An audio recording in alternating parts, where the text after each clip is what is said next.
ದಾಖಲ್ ಮಾಡೋರ್ದು ಮುಖ್ಯಮಂತ್ರಿ ಮಾತಾಡಿದ ಕೂತ್ಕೊಳ್ಳಿ ಜನ ಕೂತ್ಕೊಳ್ಳಿ ನಾವು ಮಾಡ್ತೇವೆ. ಆಯ್ತಪ್ಪ ಮುಖ್ಯಮಂತ್ರಿ ಕೂತ್ಕೊಳ್ಳಿ. ಆಯ್ತು ಆಯ್ತು ಇಲ್ಲಿ ಒಂದ್ ಸೆಕೆಂಡ್ ಕೂತ್ಕೊಳ್ಳಿ.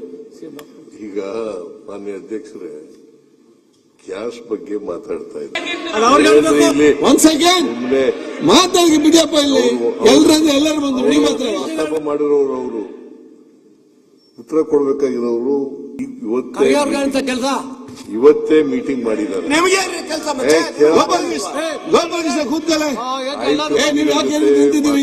ಇವತ್ತು ಚರ್ಚೆ ಮಾಡಿದ್ದಾರೆ. ಅಲ್ಲಿ ಏನು ಆಯಿಲ್ ಕಂಪನಿಗಳವರು ಏನ್ ಹೇಳಿದ್ದಾರೆ ಅಂತಕ್ಕಂಥದನ್ನ ಪ್ರಸ್ತಾಪ ಮಾಡ್ತಾರೆ. ಅವ್ರು ಅದನ್ನ ಕೇಳಕ್ಕೆ ನಿಮ್ಗೆ ಹೌದು ಮತ್ತೆ ಹೌದು. ಇವತ್ತು ಒಂದ್ ಸೆಕೆಂಡ್ ಈ ಗ್ಯಾಸ್ ಸಿಲಿಂಡರ್ಗಳನ್ನ ಕೊಡ್ತಕ್ಕಂಥವ್ರು ಯಾರ್ರೀ? ಕೇಂದ್ರ ಸರ್ಕಾರ ಅಲ್ವಾ? ಒಂದ್ ಸೆಕೆಂಡ್ ನೀವು ಯಾಕೆ ಹೇಳಿದ್ದಾರೆ ಕೇಂದ್ರ ಸರ್ಕಾರ ಮೆಟ್ರೋ ಒಂದ್ ಸೆಕೆಂಡ್ ಯಾಕೆ ಸುಮ್ನೆ ಎಲ್ಲಕ್ಕೂ ಎಲ್ಲರೂ ನಿಂತ್ಕೊಳ್ಳೋದು ಯಾಕೆ ಕೂತ್ಕೊಂಡು ನೀವು ಮಾತಾಡ್ತೀರಲ್ಲ? ಉತ್ತರ ಹೇಳಕ್ಕೆ ಅವಕಾಶ ಕೊಡಿ. ರಂಗನಾಥ್ ಸಿಡೋ ನೋಡಿ ಸಿಲಿಂಡರ್ ಬೆಲೆ ರಾಮನಾಥ್ ಕೂತ್ಕೊಂಡು ಮಾತಾಡಿದ್ದೇನೆ. ಕೇಂದ್ರ ಸರ್ಕಾರದಿಂದ ಕನ್ಸರ್ನ್ ಮಿನಿಸ್ಟರ್ ಎಂತ ಸಿಂಗ್ ಅವರು ಹರ್ದೀಪ್ ಸಿಂಗ್ ಪುರಿ ಅವರು ಹೇಳಿರ್ತಕ್ಕಂಥದನ್ನ ಪ್ರಸ್ತಾಪ ಮಾಡಿದ್ರು. ಅದನ್ನ ಕೇಳಕ್ಕೆ ನಿಮ್ಗೆ ವ್ಯೈಧಾನ ಇಲ್ಲ. ಒಬ್ಬರು ಮಾತಾಡಿಯಪ್ಪ. ಯಾಕೆ ಇವೆಲ್ಲ ಪತ್ರಿಕೆಲೆಲ್ಲ ಬಂದಿದೆ. ಸದನದಲ್ಲಿ ಹೇಳಿದ್ರು ಸರ್. ಜಗತ್ತಿಗೆ ಬಂದಂತ ಪರಿಸ್ಥಿತಿ ಕೇಂದ್ರ ಸರ್ಕಾರ ಕೇಂದ್ರ ಸರ್ಕಾರ ಗ್ಯಾಸ್ ಸಿಲಿಂಡರ್ ಸಪ್ಲೈ ಮಾಡೋರು ಯಾರ್ರಿ? ಗ್ಯಾಸ್ ಸಿಲಿಂಡರ್ ಸಪ್ಲೈ ಮಾಡೋರು ಯಾರು? ಗ್ಯಾಸ್ ಸಿಲಿಂಡರ್ ಸಪ್ಲೈ ಮಾಡೋರು ಯಾರು? ಚಂದ್ರಪ್ಪನವ್ರೆ ಗ್ಯಾಸ್ ಸಿಲಿಂಡರ್ ಸಪ್ಲೈ ಮಾಡೋರು ಯಾರಪ್ಪ? ಗ್ಯಾಸ್ ಸಿಲಿಂಡರ್ ಸಪ್ಲೈ ಮಾಡೋರು ಯಾರ್ರಿ? ಕೇಂದ್ರ ಸರ್ಕಾರ ಅಂದ ತಕ್ಷಣ ನಿಂತ್ಕೊಬಿಡೋದು. ಕೇಂದ್ರ ಸರ್ಕಾರ ಕೂತ್ಕೊಂಡು ಮಾತಾಡಬೇಡಿ. ಮತ್ತೆ ಹೇಳ್ತಾರೆ ಈಗ ಈ ದೇಶದಲ್ಲಿ ಉತ್ಪತ್ತಿ ಆಗಲ್ಲ. ಸರ್ ಒಂದೇ ನಿಮಿಷ ಸರ್, ಒಂದ್ ನಿಮಿಷ ಸರ್. ಸರ್ ನಿಮ್ಮ ವಾರ್ ನಿಲ್ಲಿಸಿ ಅಲ್ಲಿ ಮತ್ತೆ ನೋಡುವ. ಸರ್ ಮಾನ್ಯ ಅಧ್ಯಕ್ಷರೇ, ಯುದ್ಧದ ಸಂದರ್ಭದಲ್ಲಿ ಗ್ಯಾಸಿನ ಕ್ರೈಸಿಸ್ ನಿರ್ಮಾಣ ಆಗಿದೆ ಅನ್ನೋದನ್ನ ನಾವು ಒಪ್ಪಿಕೊಂಡಿದೀವಿ. ನಮಗೂ ಅದ್ರ ಬಗ್ಗೆ ಆತಂಕ ಇದೆ. ಇದು ಯಾವುದೋ ಒಂದು ಸಮಸ್ಯೆ ಅಲ್ಲ, ಯುದ್ಧದ ಕಾರಣಕ್ಕಾಗಿರುವಂತ ಸಮಸ್ಯೆ. ಮಾನ್ಯ ಎಲ್ಲ ದೇಶಗಳಲ್ಲಾಗಿದೆ. ಮಾನ್ಯ ಸಚಿವರು ಬಹಳ ಸರಿಯಾಗಿ ಆನ್ಸರ್ ತಗೊಂಡಿದ್ರು. ಈಗ ಮಿತವಾಗಿ ಬಳಸಬೇಕು, ದಾಸ್ತಾನು ಮಾಡಬೇಡಿ ಅಂತೇಳಿ ರೈಟ್ ವೇಲ್ ತಗೊಂಡಿದ್ರು. ನಡುವೆ ಇದನ್ನ ರಾಜಕಾರಣ ಮಾಡ್ಲಿಕ್ಕೆ ಹೊರಟಿದ್ರು. ಯುದ್ಧ ಸಂದರ್ಭ ಆದಾಗ ಪೆಟ್ರೋಲಿಯಂ ಈ ತರದಕ್ಕೆ ಕ್ರೈಸಿಸ್ ಆಗೇ ಆಗುತ್ತೆ. ಯುದ್ಧ ನಿಲ್ಲೋದು ಅಂತಾರಾಷ್ಟ್ರೀಯ ಮಟ್ಟದ ಸಂಬಂಧ ವ್ಯತ್ಯಾಸಗಳು. ನಾನು ಹೇಳ್ತಾ ಕೊಟ್ಟಿರೋದು, ಇಷ್ಟೆಲ್ಲ ಮಾಡಿದಾಗ ಅನಗತ್ಯವಾಗಿ ಇದಕ್ಕೆ ಹಂಗಾಗಿದೆ ಹಿಂಗಾಗಿದೆ ಅಂತ ರಾಜಕಾರಣ ಮಾತಾಡೋದಾದ್ರೆ ನಾನು ಹೇಳ್ಬೇಕಾಗತ್ತೆ, ಏನೋ ಸಮಸ್ಯೆ ಇಲ್ದಲೆ ಈ ಸರ್ಕಾರಕ್ಕೆ ಸರ್ವರ್ ಸಮಸ್ಯೆ ಮಾಡ್ಲಿಕ್ಕೆ ಯೋಗ್ಯತೆ ಇಲ್ಲ. ಯಾವುದ್ರಲ್ಲಿ ಸರ್ವರ್ ಇಲ್ಲ. ನಿಮಗೆ ಯೋಗ್ಯತೆ ಇಲ್ಲ. ಕರಾವಳಿನಲ್ಲಿ ಮರಳು ಸಿಗ್ತಾರೆ 6 ತಿಂಗಳಾಯ್ತು. ನಿಮಗೆ ಯೋಗ್ಯತೆ ಇದೆಯಾ? ಸರ್ಕಾರಿ ಔಷಧಿ ಇಲ್ಲ. ಸರ್ವರ್ ಸಮಸ್ಯೆಗಳು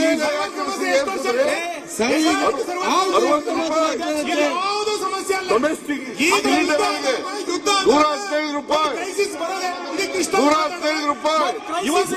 ಕಮರ್ಷಿಯಲ್ ಸಿಲಿಂಡರ್ಗಳಿಗೆ ಗ್ರಾಮ ಪಂಚಾಯತ್ ಯಾರು? ನಿಮಗೆ ಯೋಗ್ಯತೆ ಇಲ್ಲ. ಸರ್ವರ್ ಇಲ್ಲ. ನಿಮ್ಮ ಸರ್ಕಾರಕ್ಕೆ ಯೋಗ್ಯತೆ ಇಲ್ಲ. ನಿಮಗೆ ಯೋಗ್ಯತೆ ಇಲ್ಲ. ಯಾವುದು ಕರೆ ಮಾಡಿದ್ರಿ? ಸರ್ಕಾರಿ ನೌಕರಿಗೆ ಸಂಬಳ ಕೊಡ್ಲಿಕ್ಕೆ ತಾಕತ್ತಿಲ್ಲ ನಿಮಗೆ. ಯಾವುದು ಕ್ರೈಸಿಸ್? ಸರ್ಕಾರಿ ನೌಕರಿಗೆ ಸಂಬಳ ಕೊಡ್ಲಿಕ್ಕೆ ತಯಾರಿಲ್ಲ ನೀವು. ಅದು ಬಿಟ್ಟು ಭಾರಿ ಮಾತಾಡಿ ಸಚಿವರು ಸರಿಯಾಗಿ ಹೇಳಿದ್ದಾರೆ. ಅವ್ರು ಮೀಟಿಂಗ್ ಅವರು ಸರಿಯಾಗಿ ಹೇಳಿದ್ದಾರೆ.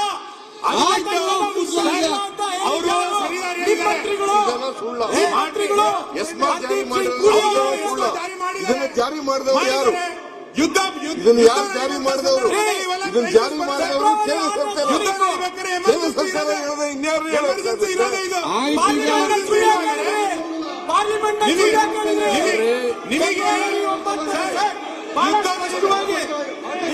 ನಡಿಬೇಕಾದ್ರೆ ನಾನು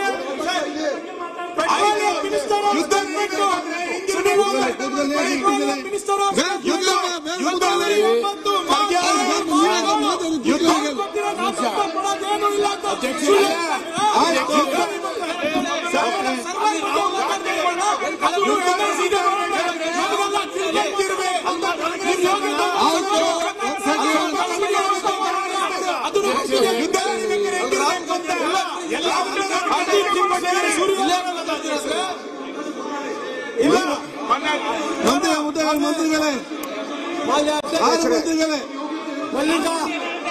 ಮಂತ್ರಿಗಳೇ, ಆಹಾರ ಮಂತ್ರಿಗಳೇ, ಸುಳ್ಳು ಅಂತ ಹೇಳ್ಬಿಟ್ಟು ಸಾಕು. ಆಹಾರ ಮಂತ್ರಿಗಳೇ, ಪೆಟ್ರೋಲಿಯಂ ಮಿನಿಸ್ಟರ್ ಸುಳ್ಳು ಅಂತ ಹೇಳ್ಬಿಟ್ಟು ಒಪ್ಕೊಳ್ತೀವಿ.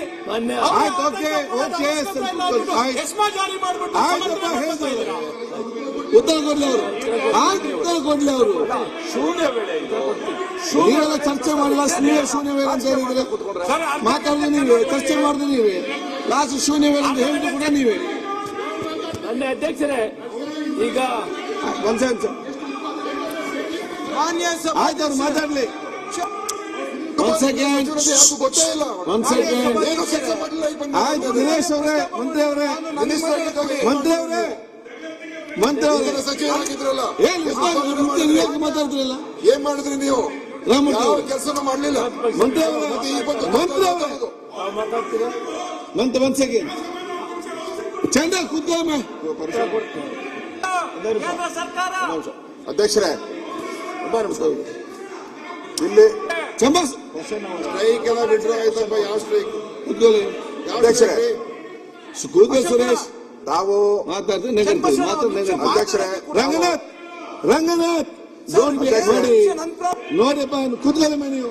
ಒಂದ್ ಸೆಕೆಂಡ್, ನಾನು ಬಿಜೆಪಿ ಅವ್ರ ಗೌರ್ಮೆಂಟ್ ನ ಬ್ಲೇಮ್ ಆಯ್ತು, ನಾನು ಹೇಳ್ತಿರೋದು ನೀವು ಬಜೆಟ್ ಅಲ್ಲಿ ಮಾತಾಡಿ. ಬಜೆಟ್ ಆಯ್ತು, ಕೂತ್ಕೊಳ್ಳಿ. ಈಗ ಬ್ಲಾಕ್ ಮಾರ್ಕೆಟ್ ಅಲ್ಲಿ 2,000 ರೂಪಾಯಿ ಆಗಿದೆ, ಅಧ್ಯಕ್ಷರೇ, ಆಯ್ತು, 4,000 ಆಗಿದೆ. ಅದು ಮಂತ್ರಿ ತರ ಕೊಡ್ತಾರೆ.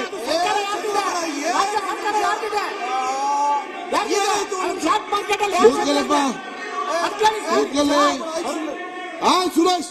ಮಾನ್ಯ ವಿರೋಧ ಪಕ್ಷ ನಾಯಕರಿಗೆ 2 ನಿಮಿಷ ಕೊಡಿ, 1 ನಿಮಿಷ ಟೈಮ್ ಪ್ರಸ್ತಾಪ ಮಾಡಿರೋದು ನಾನು. ರಂಗನಾಥ್, 1-2 ನಿಮಿಷ ರಂಗನಾಥ್ ತಾವು ಮಾತಾಡಿದಿರಿ. ನಾನು ಮಾತಾಡಾದ್ಮೇಲೆ ಅವ್ರು ಕೂಡ ಕೇಳಿ. ನಾನು ಮಾತಾಡಾದ್ಮೇಲೆ ಮಾಡು.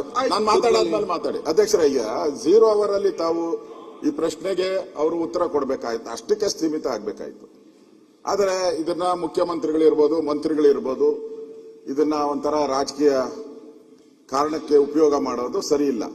ಫಸ್ಟ್ ಆಫ್ ಆಲ್ ನಾನು ಹೇಳುವಂಥದ್ದು, ಈಗ ಯುದ್ಧ ನಡೀತಾ ಇದೆ. ಯುದ್ಧ ನಡೀತಾ ಇರೋದು ಇಡೀ ಪ್ರಪಂಚಕ್ಕೆ ಗೊತ್ತಿರುವಂಥದ್ದು. ಮಾತಾಡೋ ಅಂತವ್ರು ಆಲ್ಟರ್ನೇಟಿವ್ ಏನು ಅಂತ ಹೇಳ್ಬೇಕು. ಆಯ್ತು, ಇದೆ ಸಿಗ್ತಾ ಇಲ್ಲ, ಇದು ಗ್ಯಾಸ್ ಸಿಗ್ತಾ ಇಲ್ಲ, ಅದಕ್ಕೆ ಆಲ್ಟರ್ನೇಟಿವ್ ಏನು ಅಂತ ಹೇಳ್ಬೇಕು. ಆಲ್ಟರ್ನೇಟಿವ್ ಏನು ಅಂತ ಹೇಳಿದೆ ಸ್ವತಃ ಮುಖ್ಯಮಂತ್ರಿಗಳು ನಾನು ನೋಡಿದೆ. ಒಬ್ಬ ರಾಜ್ಯದ ಮುಖ್ಯಮಂತ್ರಿ, ಯಾವ ರಾಜ್ಯದಲ್ಲೂ ಪ್ರಾಬ್ಲಮ್ ಇಲ್ಲ, ಯಾವ ರಾಜ್ಯದಲ್ಲೂ ಪ್ರಾಬ್ಲಮ್ ಇಲ್ಲ, ಇದೇ ರಾಜ್ಯದಲ್ಲಿ. ಯಾಕಂದ್ರೆ ಸ್ವತಃ ಮುಖ್ಯಮಂತ್ರಿ ಹೇಳಿದ್ದಾರೆ ಸ್ಟ್ರೈಕ್ ಮಾಡಿ ಅಂತ. ಸ್ಟ್ರೈಕ್ ಮಾಡಿ ಅಂತ ಹೇಳ್ತಾ ಇದ್ದಾರೆ ಮುಖ್ಯಮಂತ್ರಿಗಳು. ಎಷ್ಟು ಸರಿ ಇದು? ಇದು ಕಾನೂನು ಸುವ್ಯವಸ್ಥೆ ಪಾಲನೆ ಮಾಡುವಂತ ಮುಖ್ಯಮಂತ್ರಿ ಮಾಡಿ ನೀವು ಸ್ಟ್ರೈಕ್ ಅಂತ ಹೇಳಿದ್ರೆ ನಾವು ಹೇಳ್ಬೋದಾ? ಪೆಟ್ರೋಲ್ ಬೆಲೆ ಏರಿಕೆ ಮಾಡಿ ಮುಚ್ಚಿ ಅಂತ ನಾವೇನೇನು ಹೇಳಿದ್ರ? ಎಲ್ಲ ಓಟ್ಲುಗಳು ಮುಚ್ಚಿ ಅಂತ ನಾವೇನೇನು ಹೇಳಿದ್ರ? ಒಬ್ಬ ರಾಜ್ಯದ ಮುಖ್ಯಮಂತ್ರಿ ಒಂದು ರೆಸ್ಪಾನ್ಸಿಬಿಲಿಟಿ ಇರ್ಬೇಕಲ್ಲ, ಹೇಳಕ್ಕೆ ಒಂದು ರೆಸ್ಪಾನ್ಸಿಬಿಲಿಟಿ ಇರ್ಬೇಕು.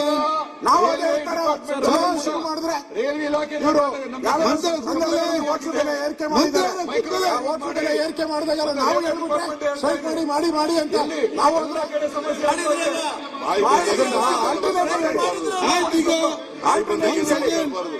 ತಿಳ್ಕೊಂಡು ಮಾತಾಡಬೇಕು. ಮುಖ್ಯಮಂತ್ರಿ ಹೇಳಿ, ಮುಖ್ಯಮಂತ್ರಿ ಮಾತಾಡ್ತಾರೆ. ಗ್ಯಾಸ್ ಸಪ್ಲೈ ಆಗ್ತಾ ಇಲ್ಲ ಅಂತ ಹೇಳಿ ಮುಖ್ಯಮಂತ್ರಿ ಮಾತಾಡ್ತಾರೆ. ಒಂದ್ ಸೆಕೆಂಡ್ ಶಿಫ್ಟ್ ಆಗಿ ಅಂತ ಹೇಳ್ತಾ ಇದ್ದಾರೆ ಮಂತ್ರಿ ಅವರೇ, IRCTC ಅವರು. ಮಾನ್ಯ ಸಭಾಧ್ಯಕ್ಷರೇ, ಒಂದ್ ಸೆಕೆಂಡ್. ಅಲ್ಲ, ಸ್ವಚ್ಛ ವೃತ್ತ ಆಯ್ತು, ಆರೋಗ್ಯ ಇಲಾಖೆ ಬಗ್ಗೆ ಮಾತಾಡಿದ್ರೆ ಐಟಿ ಬಿಟ್ಟು ಒಂದ್ ಸೆಕೆಂಡ್. ಆಯ್ತು ಅದ್ಬಿಟ್ಟು ಪುಕ್ಷಂಡ ಎಲ್ಲರಿಗೂ ಆಯ್ತು, ಮಾತಾಡ್ಕೊಂಡು ಹೋಟೆಲ್ ಬಾಗಿಲು ಹಾಕಿ ಅಂತ ಆಯ್ತು, ಹೇಳಿ ಮುಖ್ಯಮಂತ್ರಿ ಅಂತ ಮಾತಾಡೋದು. ಕೂತ್ಕೊ ಒಂದ್ ಸೆಕೆಂಡ್. ಏನ್ ಮಾಡೋದು? ಆಯ್ತು ಇದು ಕೂತ್ಕೊಳ್ಳಿ. ಆಗಿದ್ದು ಆಯ್ತು ಒಂದ್ ಸೆಕೆಂಡ್. ನಮ್ಮ ರಾಜ್ಯದಲ್ಲಿ ಆಯ್ತು, ಯಾಕೆ ನೀವು ಚರ್ಚೆ ಮಾಡ್ತೀರಿ ಇಲ್ಲಿ? ಗೋಪಾಲಕೃಷ್ಣ ಅವರೇ, ನಾನು ಹೇಳಿದ್ದು ಪ್ರಶ್ನವ್ರು ವಿಚಾರ ಮಾಡಿದ ತಮ್ಮ ಕೂತ್ಕೊಳ್ಳಿ ಇಲ್ಲಿ. ನಮಗೆ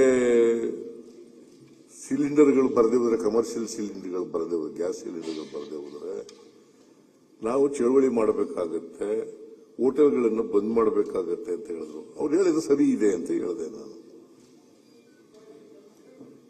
ಅವ್ರನ್ನ ಪ್ರಚೋದನೆ ಮಾಡಿ ಚಳವಳಿ ಮಾಡಿ ಅಂತ ಹೇಳಿದೆ ಅಂತ ಅನ್ನೋದು ಸುಳ್ಳು. ಪ್ರಶ್ನೆ ನೋಡಿ, ನೀವೇನ್ ಹೇಳಿದಿರ ಅಂತ ನೀವ್ ಹೇಳ್ಬೋದು, ನೀವ್ ಹೇಳಿ ಮರ್ತು ಬಿಡ್ತೀರಾ. ನಾವೇನ್ ಮರ್ತಿಲ್ಲ. ಪ್ರೆಸ್ ಅವ್ರೇನು ಮರೆಯಲ್ಲ, ಪ್ರೆಸ್ ಅವ್ರು ಅವ್ರು ಅದನ್ನೇ ತೋರಿಸಿ ಹೇಳ್ತಾ ಇದ್ದಾರೆ. ನೀವು ಚೆಕ್ ಮಾಡಿ, ನೀವೆಲ್ಲ ಚಾನೆಲ್ ಬೇಕಾದ್ರೆ ಚೆಕ್ ಮಾಡಿ. It is not correct. It is correct. It is correct. ನೀವು ಮಾಧ್ಯಮದಲ್ಲಿ ಏನ್ ಬಂದಿದ್ದೋ that is correct. That is correct. ಹೌದು, ನಿಮ್ಗೆ ಎಲ್ಲ ಕಳ್ಸಿಕೊಡ್ತೀನಿ. ನೀವಿದ್ರ ಹೌದು, ನಾನು ನೋಡಿದ್ದೀನಿ ಎಲೆಕ್ಟ್ರಾನಿಕ್ ಮೀಡಿಯಾ, ನಾನು ಇರ್ಬೇಕಲ್ಲಿ. ಆಯ್ತು, ಪ್ರತಿಪಕ್ಷ ಮಾತಾಡುವಾಗಿದ್ರ ಅಲ್ಲ, ನಾನು ಪ್ರತಿಪಕ್ಷ ಹೇಳಿದೆ. ಹೌದು, ನೀವು ನಾವು ಡಿಮ್ಯಾಂಡ್ ಮಾಡ್ತಾ ಇರ್ತಕ್ಕಂಥದ್ದು ಸರಿಯಾಗಿದೆ. ಸರಿ, ಅಲ್ಲಿ ಹೇಳ್ಬೇಕಾಯ್ತು. ಸ್ಟ್ರೈಕ್ ಮಾಡೋದಕ್ಕೆ ಮುಖ್ಯಮಂತ್ರಿಗಳ ಬೆಂಬಲ ಅದೇ ಬಂದಿದ್ದು. ನೋಡಿ, ಇಲ್ರಿ 100% ಅಷ್ಟೇ ಬಂದಿರೋದು. 100% ಇನ್ಕರೆಕ್ಟ್. ಹೇಳಿ ಹಂಗಾರೆ, ನಾನು ಹೇಳಿಲ್ಲ ಸ್ಟ್ರೈಕ್ ಮಾಡಕ್ಕೆ ಅಂತ ಹೇಳಿ ಒಪ್ಪಂದ ಇವಾಗ ಏನು ಹೇಳಿ, ನಾನು ಇವತ್ತೇ ಹೇಳ್ತಾ ಇದ್ದೀನಿ, ಹೇಳಿ. ಅಸೆಂಬ್ಲಿನಲ್ಲಿ ಹೇಳ್ತಾ ಇದ್ದೀನಿ. ಹೇಳಿ. ನಾನು ಹೇಳ್ತಾ ಇದು ಡಿಮ್ಯಾಂಡ್, ಅವ್ರ ಡಿಮ್ಯಾಂಡ್ ಸರಿಯಾಗಿದೆ ಅಂತ ಈಗಲೂ ಹೇಳ್ತಾ ಇದ್ದೀನಿ, ನಾಳೆನೂ ಹೇಳ್ತೀನಿ, ನಾಳಿದ್ದು ಹೇಳ್ತೀನಿ. ಸ್ಟ್ರೈಕ್ ಮಾಡಕ್ಕೆ ಹೇಳಿರೋದು. ಸ್ಟ್ರೈಕ್ ಮಾಡಿ ಅಂತ ಹೇಳಿಲ್ಲ. ಅದು ಬೇಕಾಗಿರೋದು. ಸ್ಟ್ರೈಕ್ ಮಾಡಿ ಅಂತ ಹೇಳಿಲ್ಲ. ಅಲ್ಲ ಸಭಾಧ್ಯಕ್ಷ, ಮುಖ್ಯಮಂತ್ರಿಗಳೇ ಹೇಳ್ತಾವ್ರೆ, ಹೇಳಿಲ್ಲ ಅಂತ ಹೇಳಿದ್ದೀರಿ ಅಂತ ಹೇಳಿ ಅವ್ರ ಮೇಲೆ ಆಯ್ತು, ಮುಖ್ಯಮಂತ್ರಿ ಕ್ಲಾರಿಟಿ ಕೊಟ್ಟಿದ್ದಾರೆ. ಅದರಲ್ಲಿ ಮತ್ತೆ ಹೇಳಿಲ್ಲ ಅಂತ. ಕ್ಲಾರಿಟಿ ಕೊಟ್ಟಿದ್ದಾರೆ, ಮತ್ತೆ ಚರ್ಚೆ ಬೇಡ. ವಿರೋಧ ಪಕ್ಷ ನಾಯಕರು ಮಿನಿಸ್ಟರ್ ಉತ್ತರ ಕೊಡಲಿ. ವಿರೋಧ ಪಕ್ಷ ನಾಯಕರು ಹೇಳಿದ್ರು ಬರೀ ಕರ್ನಾಟಕ ರಾಜ್ಯದಲ್ಲಿ ಮಾತ್ರ ಈ ಸಮಸ್ಯೆ ಉದ್ಭವ ಆಗ್ತಾ ಇದೆ ಅಂತ ಹೇಳಿದ್ರು. ದಿನೇಶ್ ಗುಂಡೂರಾವ್ ಅವ್ರ ಇಲಾಖೆ ಬಗ್ಗೆ ಮಾತಾಡ್ರಿ. ಮಾತಾಡ್ತೀನಿ.